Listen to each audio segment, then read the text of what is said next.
generali su mobilità, acque e moto ondoso. Il 23 maggio partirà la sperimentazione per 60 giorni del Barcavelox in Laguna all'annuncio del sindaco.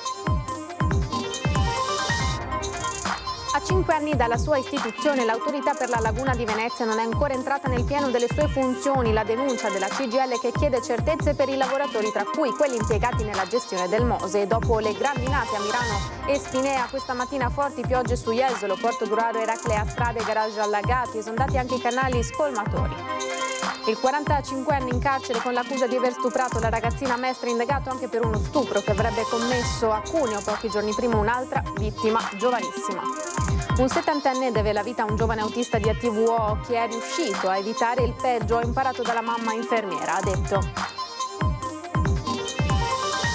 Grandi risultati raggiunti nel 2024 dai carabinieri del Nucleo Tutela Patrimonio Culturale di Venezia nell'ambito della salvaguardia del patrimonio artistico e archeologico. Sul mercato avrebbero generato valore per milioni di euro. Presentato al Parco Albanese della Visuola nuovo progetto della Biennale di Venezia, un laboratorio dedicato alla visione di filmati e contributi video della realtà aumentata e virtuale.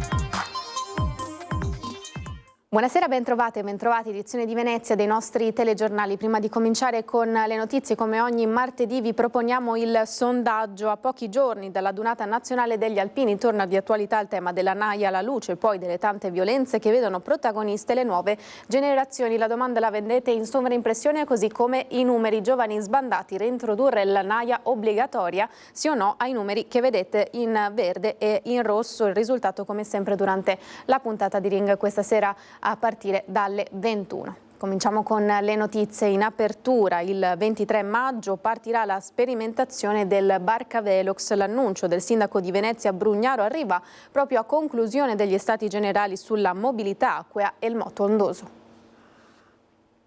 Inizierà il Barcavelox, il 22 faremo la conferenza di servizi, il 23 inizierà la sperimentazione per 60 giorni in cui non daremo multe ma controlleremo le velocità in maniera automatica, un po' come avviene l'autostrada col tutor, per capirci.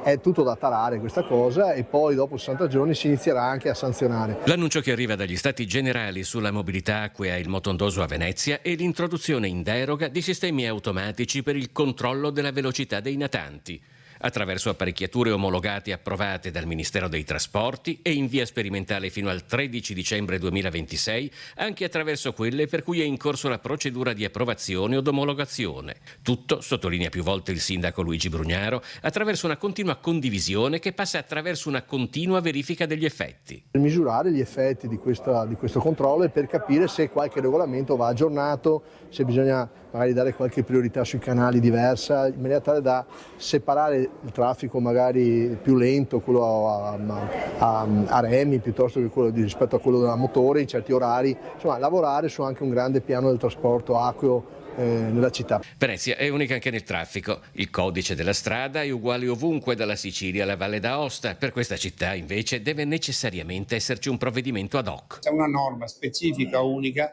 per il controllo della velocità in Laguna di Venezia che è definita Barcavelox. Questa è una unicità.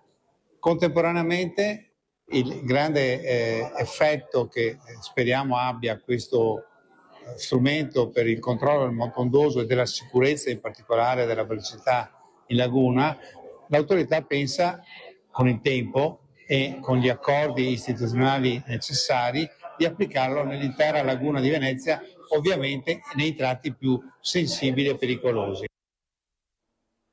A 5 anni dalla sua istituzione, l'Autorità per la Laguna di Venezia non è ancora entrata nel pieno delle sue funzioni. La denuncia della CGIL che chiede certezze per i lavoratori. È l'ente gestore del sistema Mose. L'Autorità per la Laguna di Venezia ha tutte le funzioni e competenze relative alla salvaguardia della città e della laguna, compreso il mantenimento del suo regime idraulico. Nonostante l'importanza e la delicatezza del compito, però, la CGIL denuncia la situazione di un ente che non è ancora entrato nella pienezza delle sue funzioni. C'è uno statuto e un presidente, ma manca ad esempio un bilancio, manca una definizione degli obiettivi, dei programmi, delle assunzioni di personale, tutte scelte che devono essere fatte con la massima urgenza che come sindacato chiediamo da moltissimo tempo. Non può restare sulla carta l'autorità. L'Autorità per la Laguna di Venezia, nuovo magistrato alle acque, è stata istituita all'interno di un decreto legge che si intitolava Misure urgenti per il sostegno e il rilancio dell'economia. Riguardo all'urgenza, basti dire che il provvedimento risale al 14 agosto 2020, Presidente del Consiglio Giuseppe Conte. Oggi, 2025, 5 anni e 2 Presidenti del Consiglio dopo. L'autorità ha la totale mancanza di funzioni tecniche, di personale, un indirizzo mail, una PEC, cioè tutte cose che sarebbero necessarie per farla funzionare ma che non possono essere attuate senza un bilancio. Oggi abbiamo sentito in prefettura la possibilità che nelle prossime settimane finalmente il bilancio verrà definito e gli atti amministrativi daranno veramente il via a un'autorità che manca da 5 anni. La CGIL di Venezia sottolinea come oltre alla salvaguardia della laguna ci siano in ballo più di 200 lavoratori impiegati tra Consorzio Venezia Nuova, Tetis e Comar, la società costruzioni Mosi Arsenale, in attesa di prospettive occupazionali e retributive attraverso una lunga fase di passaggio dove comunque non mancano anche notizie positive. Oggi dobbiamo dire abbiamo avuto un passo significativo, c'è stata annunciata la convenzione rispetto alla scelta dell'autorità di convenzionarsi con ARPAV sull'attività di campionamento della laguna, quindi l'analisi delle acque è un elemento fondamentale ovviamente per la laguna su cui verrà data continuità fino alla fine dell'anno con il personale oggi in servizio. Questo è un passo significativo perché la scorsa volta c'erano stati invece annunciati dei licenziamenti. Cambiamo argomento, ancora disagi nel veneziano causati dal maltempo, forti precipitazioni anche a Jesolo e Eraclea hanno allagato strade e garage dei paesi. Dopo le grandinate che a Mirano e Spinea hanno ricoperto strade e piazze imbiancandole, forti piogge si sono abbattute violentemente anche a Jesolo, Portogruaro ed Eraclea. Strade e garage allagati, esondati anche i canali scolmatori nella campagna di Portogruaro. Una bomba d'acqua, la definiamo proprio così, si è scaricata in una parte del territorio, la parte più residenziale a nord della città, quindi Jesolo paese per intenderci, in alcune zone che storicamente sappiamo essere interessate da problemi di allagamenti. Purtroppo queste zone hanno avuto appunto le strade invase dall'acqua e in alcuni casi dove non c'è stata la prontezza a mettere le paratoie, anche alcuni garage allagati. Il primo cittadino della località balneare si appella alla regione affinché si trovino soluzioni per far fronte a eventi meteorologici come questo. Ovviamente questo impone di accelerare le strategie di investimento dell'amministrazione comunale. Proprio in questo momento abbiamo un cantiere nella zona residenziale di Jesolo 2 con 4,5 milioni di investimento che porteranno a risolvere definitivamente il problema degli allagamenti. Sicuramente abbiamo 2 istanze da rivolgere. La prima è legata alla necessità di avere risorse sui territori appunto per i comuni per incentivare questo tipo di interventi di resilienza sul territorio. Dall'altro lato chiederemo alla regione l'attivazione dello stato di emergenza proprio per andare incontro ai privati che hanno subito dei danni nelle prime ore della mattinata di oggi. Un appello volto a migliorare le capacità e la prontezza del territorio nel reagire al tempo instabile per il bene della popolazione. Intanto anche il sindaco di Portogruaro è intervenuto sottolineando ed invitando i cittadini alla massima prudenza. La cronaca ora, il 45enne in carcere con l'accusa di aver stuprato una ragazzina di 11 anni a Mestre è indagato anche dalle procure di Cuneo e Torino. Vediamo perché. Indagato a Torino, a Cuneo, abbiamo fatto un interrogatorio di garanzia lunedì scorso, se non sbaglio, sì, lunedì scorso, sempre per fatti analoghi a quello che per cui ci sarà processo a Mestre, e poi è indagato anche a Padova. Massimiliano Mulas, il 45enne arrestato lo scorso 10 aprile per aver seguito e stuprato un 11enne di Mestre e ora detenuto nel carcere di Gorizia, è stato iscritto dunque nel registro degli indagati dalle procure di Cuneo e Torino per reati simili, come conferma il suo legale. L'episodio per cui la procura piemontese ha richiesto una seconda misura cautelare a suo carico risale infatti a pochi giorni prima della violenza a Mestre. Il 45enne avrebbe commesso un analogo abuso sempre a danno di una ragazzina di 10 o 11 anni a Savigliano, in provincia di Cuneo. Prima del suo arresto però gli inquirenti non avevano indizi certi per ricondurre a lui anche questa violenza. Nell'interrogatorio di lunedì scorso, in videoconferenza dal carcere, si è avvalso della facoltà di non rispondere. Tra pochi giorni il suo avvocato lo incontrerà. Io lo vedrò sabato in carcere, vedrò con lui tutti i procedimenti penali e prenderemo tutte le decisioni in merito ai procedimenti penali. Compresa la possibilità di richiedere una perizia psichiatrica. Ne discuteremo proprio sabato in carcere con lui, insomma. e quindi prenderemo pure una decisione, insomma. E caccia al rapinatore che ieri nel pomeriggio a Milano ha rapinato 2 supermercati e ferito 2 commesse. Prima il Prix di Via Pertini ha puntato un'arma contro la cassiera e poi è stata colpita alla testa con il calcio della pistola. Poco dopo si è recato all'Ins di Via Pestrino agendo nello stesso modo. Questa volta il bottino è stato più cospicuo. Le 2 giovani donne non sarebbero ora in gravi condizioni. Nel frattempo i carabinieri indagano sulle tracce del fuorilegge straniero ripreso dalle telecamere di videosorveglianza dei negozi. Zone rosse delle festività primaverili hanno superato la prova, dice il prefetto Pellos. Numerosi controlli effettuati tra il 16 e il 27 aprile, circa 7.000 persone fermate tra Venezia, Centro Storico, Jesolo e Chioggia. Ora si attende una fine d'anno scolastico in zona rossa tra feste degli studenti e il ponte del 2 giugno. La soddisfazione è espressa proprio dal prefetto. Un autista della TVO ha salvato la vita a un passeggero anziano. Vediamo come. Un 70enne deve la vita a un giovane autista di ATVO che grazie alla capacità di intervenire prontamente è riuscito a evitare il peggio. Mi aveva fatto notare che era caduto in motorino perché aveva il gomito insanguato, aveva 2 ferite. All'inizio avevo osservato solamente la ferita sul gomito, era un taglio che avevo medicato utilizzando la scatola medica del pullman. Poi con la coda dell'occhio ho osservato che si stava formando una piccola pozzanghera di sangue sotto il suo piede destro. Mi sono fermato, abbiamo guardato e ho notato che si stava effettivamente dissanguando, aveva un buco dalla parte superiore del polpaccio. Avevo chiamato il pronto soccorso e ovviamente l'ufficio movimenti di ATVO.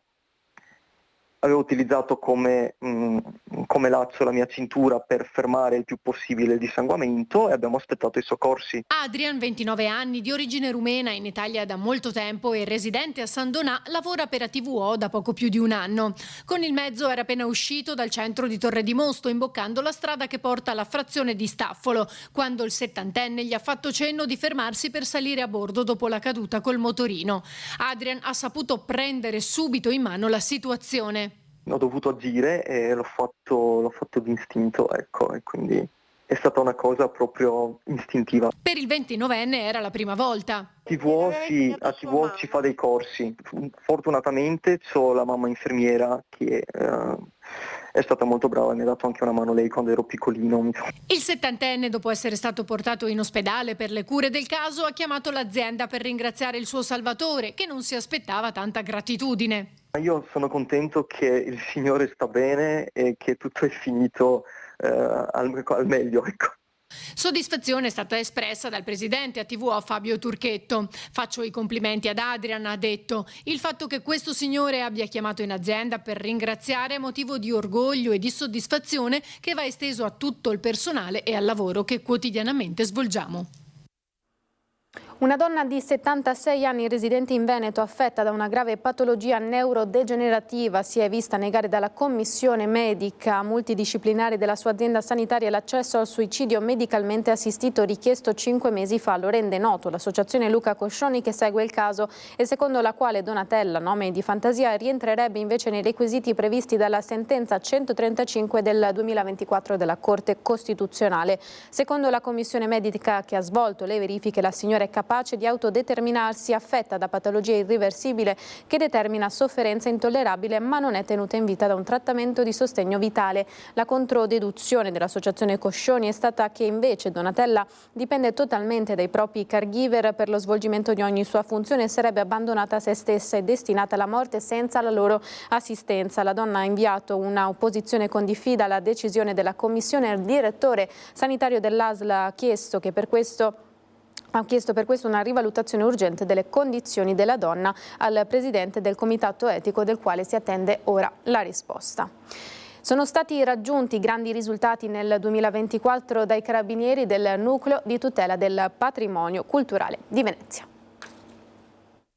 In collaborazione con soprintendenze e musei, i carabinieri del Nucleo Tutela Patrimonio Culturale di Venezia hanno recuperato 1023 beni culturali per un valore complessivo stimato di oltre 1 milione di euro. Parallelamente sono stati sequestrati 42 oggetti d'arte contraffatti, tra cui 38 riferibili al settore contemporaneo e 4 di antiquariato, che se immessi sul mercato come autentici avrebbero generato un valore di circa 111 milioni di euro. Il bilancio evidenzia anche un aumento delle denunce, 111 persone segnalate all'autorità giudiziaria per reati contro il patrimonio culturale rispetto alle 81 dello scorso anno. Crescono i casi di danneggiamento a beni culturali da 9 a 18, i reati contro il paesaggio da 47 a 51, le denunce per falsificazione di opere d'arte da 2 a 15.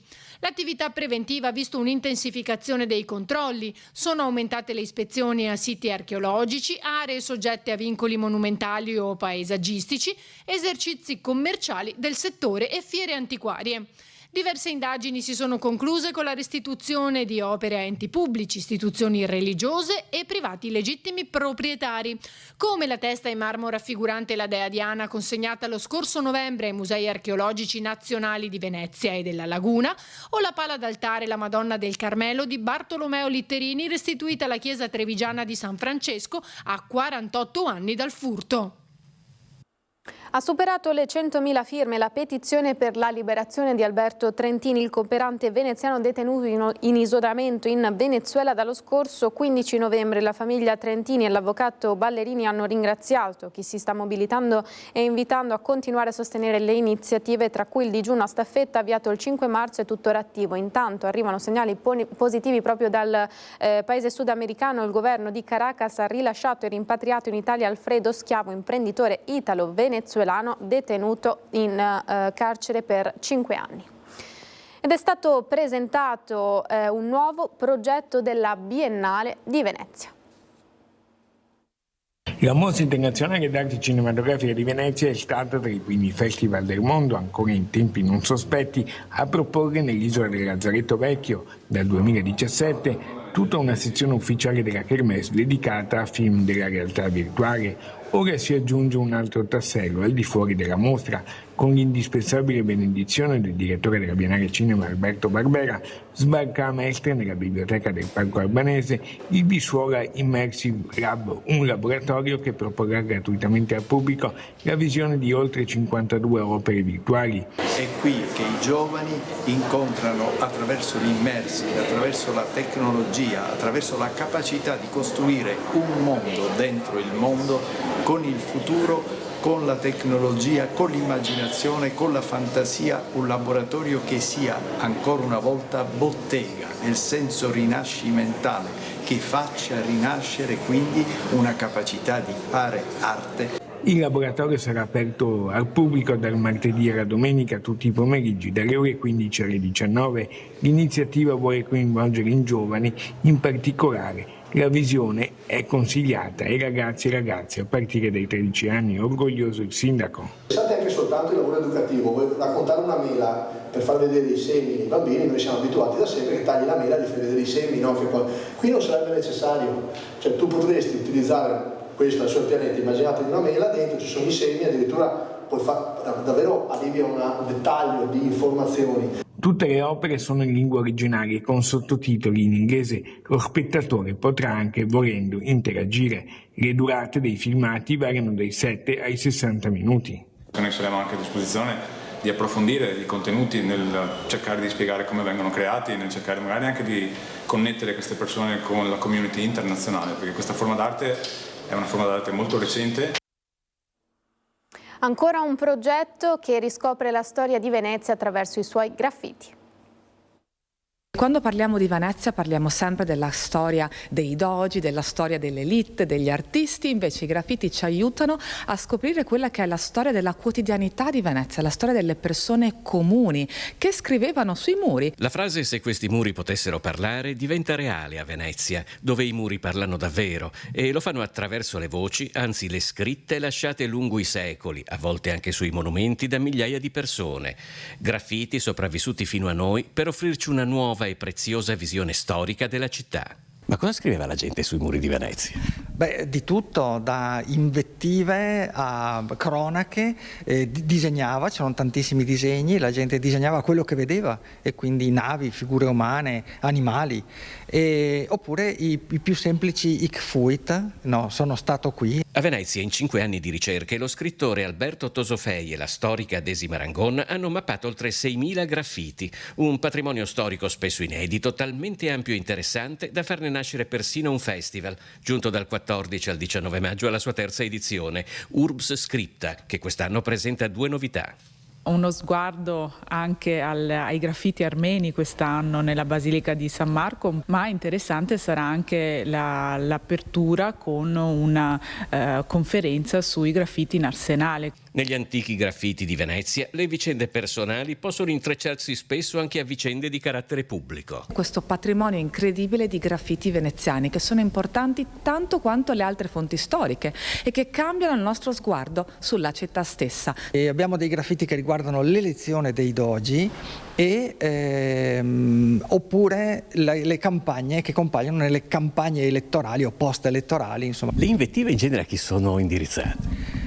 Le invettive sono sempre indirizzate verso il potere o il potente di turno, ed è appunto questa voce che chi non ha voce ufficialmente si prende e utilizza, e come. Per questa edizione è tutto, dopo la sigla come sempre le previsioni del tempo. A tutti invece l'augurio di una buona serata, arrivederci.